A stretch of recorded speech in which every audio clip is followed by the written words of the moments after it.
Welcome back to Don't Fear the Podcast, presented by the Scare Guys and hosted on that Hashtag Show YouTube channel, where we are very happy to be. It's fun to be scared here, and we love these types of interviews. I'm your co-host, Jim Fry, joined by the wonderful, talented, effervescent, ever-sparkling personality of Ben Cleaver. Welcome, Ben. Hey, everybody. It's old buddy Ben. Nice to see you. I'm excited to be here talking to Brandon Christensen about Z. So stoked. And again, thank you to our sponsor here on that hashtag show, Neft Vodka, reminding you to always drink responsibly. That's right. That's right. In the horror film Z, when Beth's son, Beth, who is played by Keegan-Connor-Tracy in a wonderful performance, the son brings home an imaginary friend named Z. She becomes concerned that he is falling too deep into a world of make-believe. This is not Beetlejuice, my friends. He starts to display extremely destructive behavior, blaming Z for all of his actions, but after he gets kicked out of school, Beth is forced to find a solution. She medicates her son, making him unable to see his imaginary companion. But this is a mistake, perhaps, because now Beth sees Z, and he wants to be her friend too. And we can tell you, he's not the friendliest of dudes. This episode of Don't Fear the Podcast, we are talking with the director of Z, Brandon Christensen. Brandon, welcome to the show. Thank you for having me. We are so glad to have you. Brandon is a director, writer, and special effects wizard. In addition to Z, he also directed the super creepy Stillborn, about a mother who loses one of her newborn twins during birth, only to suspect that a demon has come to terrorize them. Certainly have a type, huh? Yeah, cheerful stuff, Brandon. So, when's your Christmas movie coming out, Brandon? I know. I'm working with Lifetime right now on the next one. It'll be great. Yeah. Well, Hallmark has a whole brand for this. Anyway, Z will be released on September 1st, 2020 on video on demand, digital HD, DVD, and Blu-ray. It first found its home on Shudder. So, Brandon, where did you get this idea for Z? After Stillborn, the first film I did, I was kind of trying to figure out what I wanted to do next. And Stillborn came from my wife and I. We had just left the baby phase with my second kid, so we had a lot of creepy things that we'd experienced while being having that baby. And so the most recent accomplishment, I guess if you can call it that, that we had with our kids was my oldest had just started kindergarten. And so it was kind of the first time that we were letting him out into the world and spending the day with other people, teaching him things. He was making friends, all that stuff. And he would come home every day and he would say, hey, Mom, Dad, look, I got this. I made this. I learned this. And it just sort of led to my wife and I having a conversation like what if what he brought home wasn't some stupid macaroni art? It was, a demonic entity, And so that was kind of the impetus for the whole idea. And my wife and I just sort of explored this idea because I was attracted to to doing like a creepy kid movie. The Omen was kind of a big inspiration on just that kind of family type of film. And so we kept talking about what could he bring home? What could he bring home? And my wife threw out the idea of an imaginary friend, and it just kind of was a light bulb moment for us. And we just were like, oh, and then we just started rattling off ideas and throwing ideas out. And we kind of, the end of that night when we were talking, we pretty much had come up with the basic idea of Z. Jeez. What'd you think? This is a super creepy movie, and I love it. And one thing I got to say, when we do the Scare Guy podcast, Don't Fear the Podcast, as it's now known, which I think is a great name. Mm-hmm. Props to Jim for that. A lot of times we'll be like, we're going to be reviewing this horror movie. Here's a screener. And I'm like, all right, how many whiskeys is it going to take me to get through this one? Aren't you sponsored by vodka? I know, right? Yeah. How many vodkas is it going to take me to get through this one? And so you never know, just because horror is such a widespread genre and there's so many people making it. And it's so great that even when it's bad, it's great. Mm-hmm. But I watched this movie and I loved it. So if I can gush for a minute. Please. If you are a fan, first of all, the performances, Keegan-Connor-Tracy and this kid, Jet Klein, the kid's performance is amazing. We already knew Keegan-Connor-Tracy is awesome from her past work. But where'd you find this kid, Jet? So Jet was like a super lucky situation where when we first started the casting process, I mean, when we were writing the film, we were just like, how much can we write for this kid? Because you're dealing with an 8-year-old, which is already a nightmare to work with as a director. And so it's like, how much pressure can we put on a kid to deliver a performance that doesn't make the movie feel like crap? So that was all the discussions leading into pre-production. And so when we started to cast the film, we put out just like a basic general thing in Calgary where we were shooting on Facebook, just being like, these are the parts that we're looking for. You never know, just like to sort of get a sense of who's there. And we spent we put up this casting thing, and literally 30 minutes later, Jet's mom Destiny wrote us an email saying, hey, this is my son Jet, I want to send him in for the part of Josh and Z. And it's just like you don't expect anything from that. And so we take a look at his headshot, cute kid, they're all cute kids, but then we looked at his resume and we're like, who the hell is this kid? He was in Skyscraper with Dwayne Johnson. He's in The Boy. He's the boy, like, that they based the look of the kid on. So it's wow. Yeah, he's only used in like archival photos and stuff in the end in the film itself. But I mean, if you look at The Boy and you look at Jet, it's pretty clear that it's based on him. But I mean, he was, it goes all the way to when he was a baby. He was a Gerber baby. So this kid's been on set more than I have, and I'm 35. Wow. So yeah, this kid's got 24 credits on IMDb. Yeah, it's crazy. 7 years ago. So it's just like immediately apparent where it's like, I think we have the kid. Like literally the thing we were most worried about became the easiest thing we could have possibly, had happen to us. So yeah, we got super lucky with that. And it even translated on set because, even that it's still a kid actor. You're kind of like, everybody, let's treat this kid with kid gloves. Let's, we got to be nice. We got to be respectful, all this stuff. And then he came and it was just like immediately apparent that he's not a child actor. He's just an actor. He was just a professional kid, knew what he was doing, could take notes. It was, very little babysitting, except for when it got to like midnight and he started turning crazy. But so that was when like the actual kid side of Jet came out. But other than that, it was great. I can't complain at all. Yeah, with children, I believe you're not supposed to feed them after midnight or get them wet. So I think that's it. Yeah. Yeah. The one thing that I would say as an actor and a filmmaker myself and a fan of horror movies, this got me so excited, particularly because I really admire the amount of, without being spoilery, the amount of restraint that you showed in showing things, making it more creepy. The anxiety of the film is the worst part, quote unquote, of watching it, or the best part. So I really admired that. I just wanted to give you kudos on the amount of restraint you showed. I won't say anything else on air. I can say other stuff to you after we stop recording, but sure. The key is to not have any money so you can't show anything. That's the key. Yeah, isn't that always the case? Like the best ones are the ones where you don't have any money and you have to kind of come up with it. Now, were all the special effects practical? I imagine they were. Yeah, I mean, we had a real actor playing Z, a tall, skinny dude that we cast for him just because he was, it's just tall, skinny is kind of a home run in horror. So that's an easy one. And then he had a big a prosthetic on his face, like of a big smile. And then in post, we did change his face a little bit. Like we made his forehead bigger, his eyes a little smaller, and his mouth a bit bigger and stuff like that, just to make it a little bit more off-putting. But yeah, he was all there. And then obviously the fire stuff was all CG as well. That's right. Yeah. Wherever, if that works or doesn't.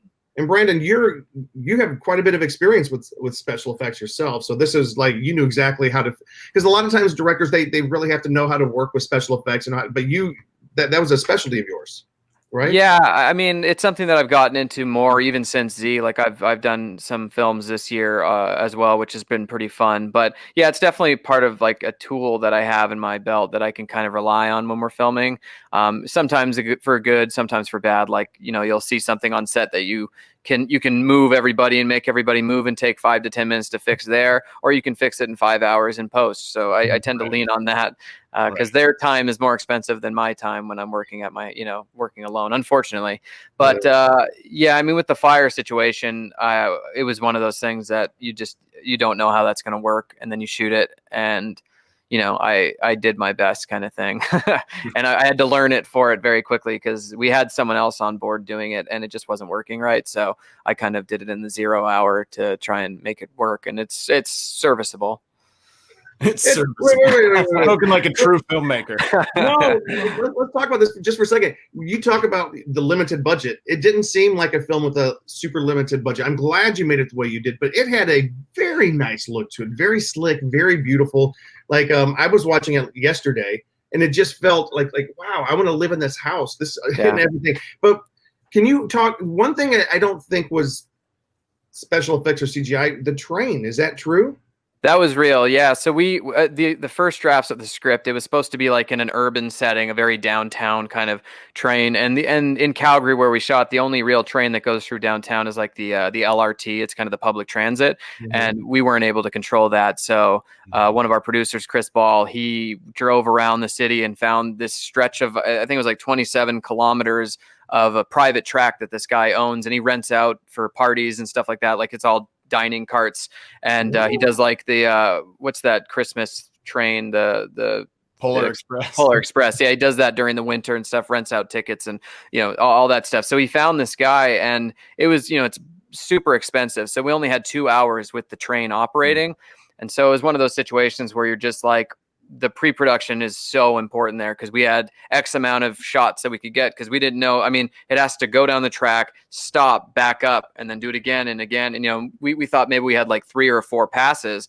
So we were like, we have to get this in 3 or 4 passes. So we had like 4 or 5 cameras there, a drone, different cameras just in case. And fortunately, the process of going forward and back was a lot quicker. So we ended up having like 12 runs. But yeah, I mean, timing, there's the money shot, which is when Sarah Canning's character runs up and she sees it, that we had to do, I think it was like 4 or 5 different takes. So if we were limited like that, we would have been screwed because it was one of the later takes because we just had to time it right to push in on her, kind of pan around her and then reveal it, rack focus to the train, rack focus her. It's very technical. And so we got lucky being able to do that. Yeah, I mean, that was definitely the hardest day of the shoot just because we had such a limited amount of time to do so much. And it's always scary when you're working with huge machinery like that. Yeah. There's a shot looking like straight down the tracks with the Joshua character in the foreground and the train coming up. Was that a forced perspective? Because it looked like that train was bearing down on him. And it's not really the scene, but it's pretty right. That's pretty intense, yeah. That's 3 different plates. So we shot the kid on the we put the camera there when the train was backing up, and so we filmed the train going backwards, and then we left the we let the train stay parked, and then we had Jet the kid come in, threw a green screen behind him, and he did the actions there, and then we got rid of him, and then we had Sarah Canning running along the side as well, and then in VFX we just kind of stitched them all together. Nice. And it works well enough again. No, I thought it looked great. Yeah. Cool. Yeah.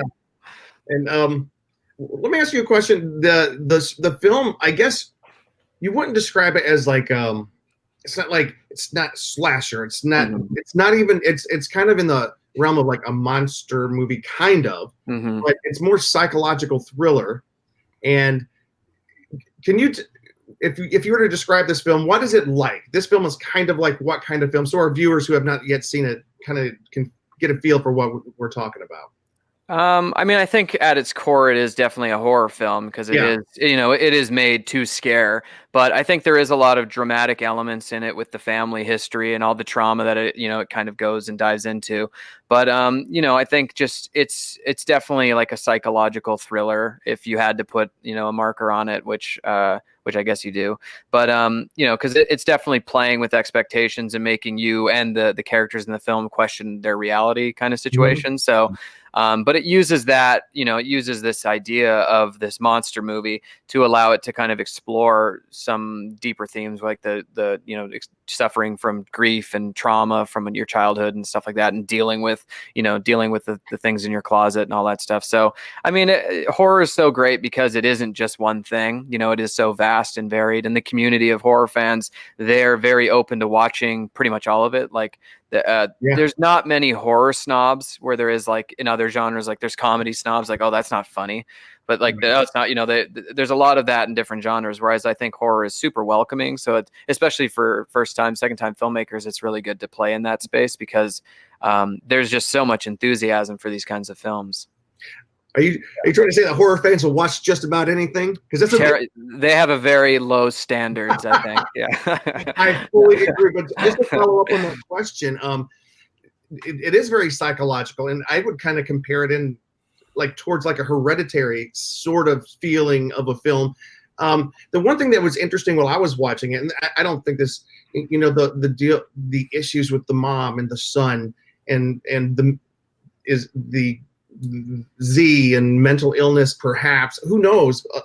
Were you ever thinking about like Munchausen by proxy as for perhaps like an underlying thing? I don't know. It just kind of felt like, wow, this is kind of a deep right discussion. Yeah, I mean, there's definitely a lot of themes that we wanted to explore with this because, I mean, you could make a film about a monster like this that's terrorizing a family, and then you save the day, and it's much more simple. But the biggest conversations and the biggest thing that Colin Minahan brought when he came onto the second and further drafts was sort of, how do we make Z matter? Like, why is it so important that it is there for this particular family? It's not just a random event, there is a purpose for it. There's a reason why it's happening. And I think that's why, to me anyway, Z is, it hits on deeper levels because it isn't just happenstance. It isn't just random. It's happening to this family for a reason.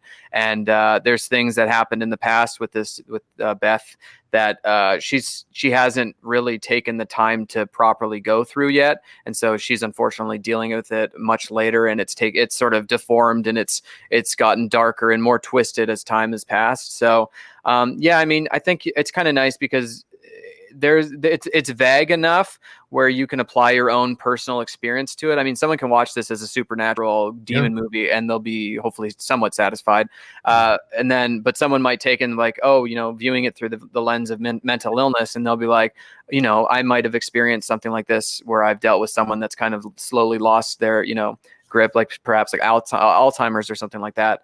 And then there's also people that might watch it that maybe, experienced some trauma when they were a kid, or they suffered from some sort of abuse when they were a kid, and they're able to view it through that. And it kind of gives the story more weight to those people. And I think that's important to not really put too much concrete evidence into one part of the story, just because then you kind of eliminate those. So if you keep it kind of open-ended a little bit, it allows the audience to sort of put themselves into it, which I think is pretty powerful. Mm-hmm. Yeah, and I think that was what was so much fun about this movie. I was walking the dog right before the podcast, and I was trying to think, what would the genre be for this? And I came up with psycho-supernatural, like Nice. Psychological meets supernatural thriller. That's cool. And again, with the amount of restraint that you showed as a director, it would have been very easy to, I'm trying to be as vague as possible, kind of go for the jugular in some stuff. And you didn't. You took the time to really build the anxiety and the anticipation, and the whole first act is very much just a slow build. And even when it kind of takes a left turn in the third act, I think it's the third act, and it gets real wild. I'm questioning, is this real, or is this just mental? And then I'm like, but the other thing that was real. But then it was, but was it? So that was really enjoyable to just kind of have that experience. And again, for like an independent horror film that I didn't really know much about before I saw the trailer and watched the screener, fantastic, Cool. Our sloppy plot holes made sense to you. That's great. You mentioned that you and your wife kind of came up with this idea together, kind of based on after sending your kid to kindergarten, that sort of thing. Does your wife work with you, or do you just kind of bounce ideas off of her? Is she involved in the entertainment industry, or does she do something else? She's not. I mean, she's super creative and everything. But the biggest benefit that she has is that she's terrified of everything. So like she's just like a ball of anxiety at all times. So she's a great person to bounce ideas off, being like, okay, here's the setup. We're on a play date and there's kids playing upstairs. What's the worst thing that could happen? Yeah. And then you just start writing down, okay, oh wow, that's terrible. Oh wow, you think that? You're just like, Yeah. you kind of go down that train. And so it's fun to be able to pick out those moments and just, she's really good at coming up with the worst situation possible, like the worst outcomes possible in any banal environment. So she's really great at that. It's called chess brain. You think 3 moves ahead, but anxiety chess brain thinks 3 moves ahead to the worst possible outcome. Yeah, for sure. That's her. That's her in a nutshell. One of the characters that I really enjoyed was the sister character, actually. Mm-hmm. And again, without giving too much away, I thought that she, almost of any character in the story, had the most complete journey of a character, and because she was such a mess. Mm-hmm. But boy, she really had to pull through in some of these situations, and that was, I love the way you did that. So I was just, did you, like, when you guys were writing the script, like each character had, you tracked where their character was going. Can you talk about like how their characters were interweaving and like what the personal journeys were for these characters? I mean, one thing that was really important to me was just making sure that her family life, Beth's, not her, her husband and her kids, but her actual family, they were just kind of as disconnected as possible, because something happened when they were a kid that they never had that hallmark type of childhood. Like something, there was something that happened when she was Josh's age that kind of destroyed them as a family. And so now she as a family is being tested in the same way that she was as a kid. And it's basically, how is this going to end up? And, of course it ends up pretty badly for everyone. But with Jenna's character, I think she's super interesting to me, just because she's someone that is kind of disconnected. She lives out in the, in the middle of nowhere. She doesn't want to see her mom. She doesn't want to see her dead mom. She doesn't want to, she just wants nothing to do with this family. But still, when tragedy happens to this family, she is still there to pick up the pieces, and she becomes, she's able to get a lot of strength that she probably didn't know she had. And I think that's kind of a theme for everyone in life. I mean, like, everyone unfortunately is going to have a tragedy that they go through at some point in their life, and it's a situation that if you were to tell them, a week in advance, like, hey, someone in your family is going to die, and you're just gonna have to deal with it, they would be like, oh, I wouldn't be able to. I would never be able to deal with this situation that, you're saying. But then all of a sudden, boom, you get that phone call in the middle of the night, and you have to just put up or shut up. It's a huge test of character. And luckily for Jenna, she was able to kind of find that strength. And I think a lot of people, like, people I know, people I'm close with, I've seen it happen where they have to just find that strength within them. And I think that's super powerful. And I think that's, that's like the most important theme of the story for me, is just like dealing with crisis and just how you deal with it, essentially. And, I think Jenna does a good job, because she is able to put her shit together to become kind of the centerpiece of the family. And did I pick up just a low key kind of throwaway line that Jenna's a queer character? Yeah, it is definitely a throwaway line. But we were going to explore that more. Like in the first draft, there was someone that they were seeing, and it just sort of became, it's all about simplification. When you're doing an indie, you're just like, what can we get rid of? And so it ended up just being kind of a throwaway line that may or may not, land with someone. It doesn't really ultimately matter to the script, but it just sort of normalizes something that is being normalized a lot now. So I think, it's just sort of, it's there. Yeah. Yeah, no, I picked up on that. I appreciated it. So I wanted to bring that up. One of the, again, it's so weird. I have to say this before every question. I am not going to ruin this scene, but that said, one of the most affecting and jarring scenes was the staircase scene. Mm-hmm. Wow. I rewound it. I was like, did I just see that? Can you talk a little bit about what's your idea of what you wanted to show the audience to scare? Like, how did you dissect horror scenes in this? Because that wasn't the only one. That was a big one. Right. But the closet scene, the different scenes were just like, what's your idea of how you get your audience scared? I think, it's definitely a lot of gut feelings. Like, what do you think would scare you as a viewer? Because, I love horror. I love to watch horror. I kind of understand when I'm watching a film what they're trying to do and what they're trying to set up. So there is a lot of that, just sort of thinking, trying to stay ahead of the audience and being like, what might they expect here, and what can we do to subvert that? That's definitely part of it. I mean, I think with the stair scare scene, there is a lot of setup with it. Like at the very beginning, you have Chandra West kind of.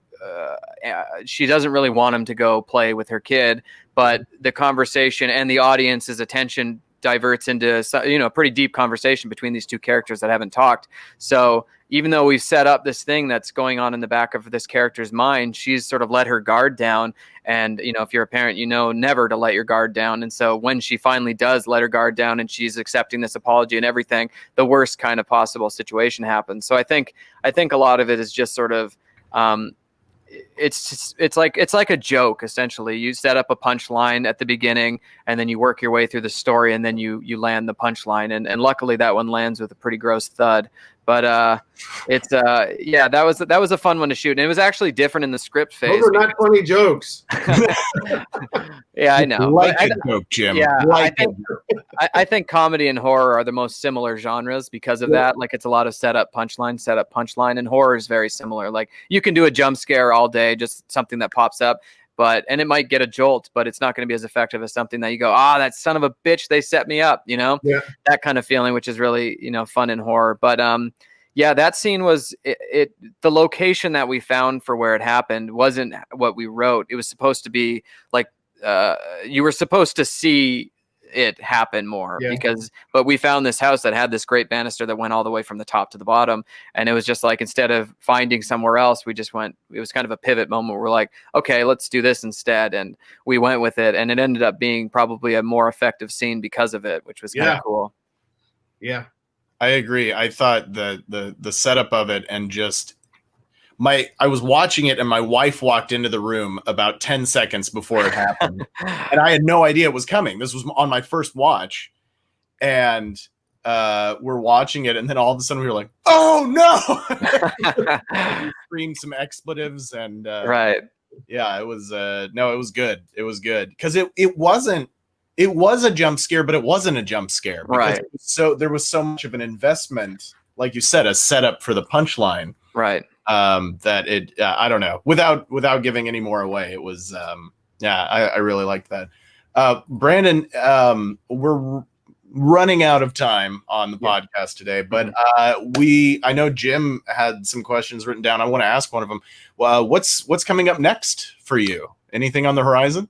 Yeah, I was supposed to be filming my next film in May, but the COVID thing happened and pushed it back. So I'm actually, I think October 5th we start shooting that, and it's kind of a new thing for me. I'm excited to play with this new kind of playground, because there's no children, which is exciting, and there's no moms, and there's no demons. So it's still horror, but it's totally a different part of that, different subset of the horror genre. So it's more like the people are the monsters, and so that'll be a lot of fun. It's super small. It's like the smallest film I've ever done, budget wise and crew wise and cast wise.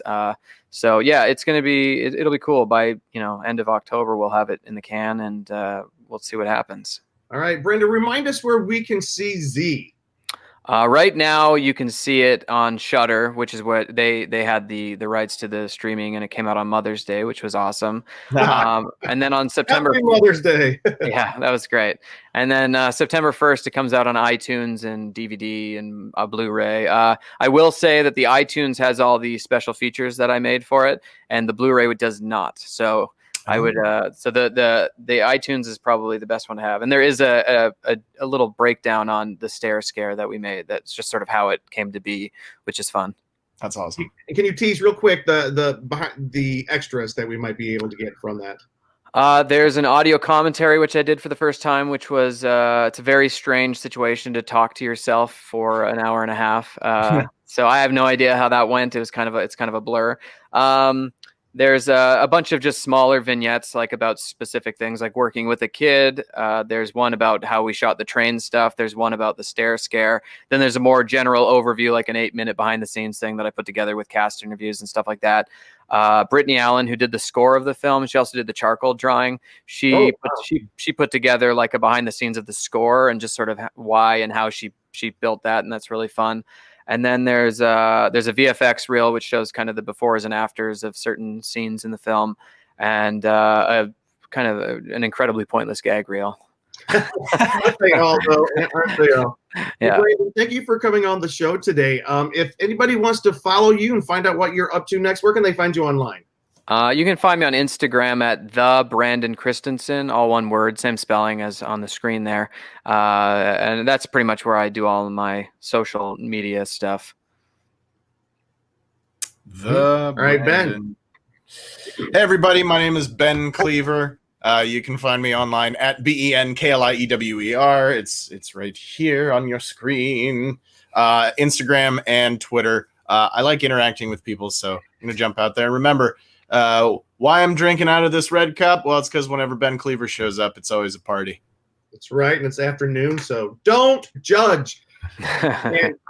And you can find me on Twitter at JimFryLA, on Instagram at James D. Fry. One of these days I'll get those both saying the same thing, but somebody else has these names else. Anyways, Brandon, thank you for coming on. I cannot wait to share this. Pete, somebody at work has been telling me you got to see this movie for a while now, and I was like, oh, I'll see it eventually. I am really glad I did. I tell you what, I can't wait to see what you do next. Awesome. So, follow us here on The Scare Guy, and please subscribe to the podcast here on that hashtag show YouTube channel. We'll see you guys soon. Bye-bye.